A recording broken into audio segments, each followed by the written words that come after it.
Assalamualaikum warahmatullahi wabarakatuh. Selamat malam, salam sejahtera untuk kita semua. Semoga sehat selalu. Yang pertama, saya harus tegaskan bahwa teori empiris yang kuat itu dibangun dari praktek yang kuat, yaitu praktek yang faktual dan berulang-ulang. Teori itu penting karena memudahkan kita untuk melakukan abstraksi, konseptualisasi, deskripsi, eksplanasi, evaluasi, dan prediksi. Pericles dan ponakannya, Alcibiades, di dalam Hammurabi melakukan percakapan. Alcibiades bertanya kepada pamannya, apakah hukum itu? Pericles menjawabnya bahwa semua peraturan hukum yang dikeluarkan oleh penguasa itulah hukum. Ponakannya Alcibiades ini melakukan pertanyaan balik, kalau itu yang dimaksud hukum, bagaimana dengan undang-undang dikeluarkan oleh penguasa yang bertentangan dengan kehendak umum, kepentingan umum? Pericles memberikan penjelasan bahwa yang dimaksud hukum di sini adalah yang pro kepada kepentingan umum, yang pro kepada kebaikan umum, yang pro kepada rakyat. Itu definisi hukum. Karena itu disebutlah dia nomos. Dan mungkin orang hukum mengatakan bahwa negara hukum, dan ini dasarnya untuk menyebut bahwa ini adalah nomokratein, negara berdasarkan hukum. Tapi sekali lagi saya berikan catatan bahwa ini adalah hukum yang baik, sebab hukum yang buruk disebut anomia. Percakapan itu mengandung makna yang sangat dalam. Jika hukumnya itu buruk, maka saya bisa pastikan bahwa politiknya juga buruk. Karena itu dari percakapan itu saya ingin mengatakan bahwa sebenarnya hukum itu adalah produk politik. Karena dia adalah produk politik, saya mohon maaf, saya ngambil settingnya demokrasi awal, keputusan hakim itu tergantung dari sarapan paginya. Ya, saya harus mengatakan begitu, tapi settingnya ini bukan setting Indonesia. Karena itu, dari mana kita bisa berharap? Kita berharap dari politik, kita tidak bisa berharap dari hukum. Karena hukum itu adalah produk politik. Nah, seperti apa politik itu baru bisa baik? Politik itu akan baik kalau memperhatikan 5 aspek. Yang pertama adalah norma religius, yang kedua norma moral, yang ketiga nalar ilmiah, yang keempat nalar etis, dan yang kelima adalah public ethics. Saya akan memberikan gambaran sedikit tentang demokrasi awal.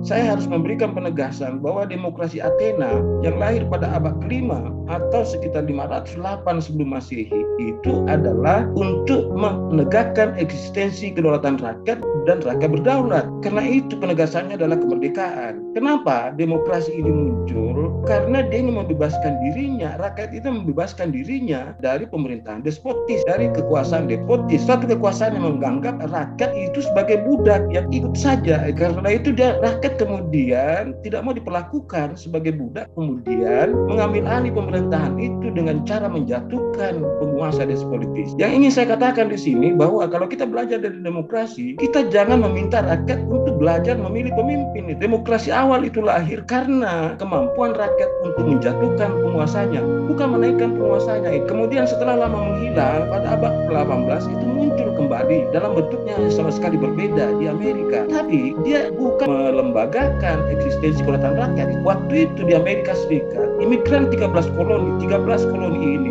yang berasal dari Inggris, Prancis, Spanyol, dan Belanda itu menguasai 13 koloni, tapi dia ketakutan dari serangan kaum pribumi, suku Indian, Armenian, dan dari otoritas Britania Raya. Karena itu kemudian dia ingin membebaskan dirinya dari kedua ancaman itu dengan cara meminta kebebasan. Karena itu di demokrasi awal itu ciri khasnya adalah kedaulatan rakyat, dan di situ pemerintahan itu bermakna sebagai kewajiban untuk memerintah. Jadi ketika warga Athena ditetapkan sebagai warga negara, maka dia wajib turut ambil bagian di dalam pemerintahan. Syaratnya sangat sederhana, dia harus laki-laki dewasa, ya tentu bukan anak-anak, bukan perempuan, tidak boleh pedagang dan tidak boleh budak, itu syaratnya. Dan itulah praktek yang dilakukan. Karena itu tidak ada pemilihan umum, yang ada adalah sistem undian dan sistem gilir. Rakyat juga berdatangan menyampaikan aspirasinya secara langsung di dalam sidang yang dibuat bulanan dan bisa ditambah jumlahnya ketika aspirasi itu meningkat, dan itu menjadi dasar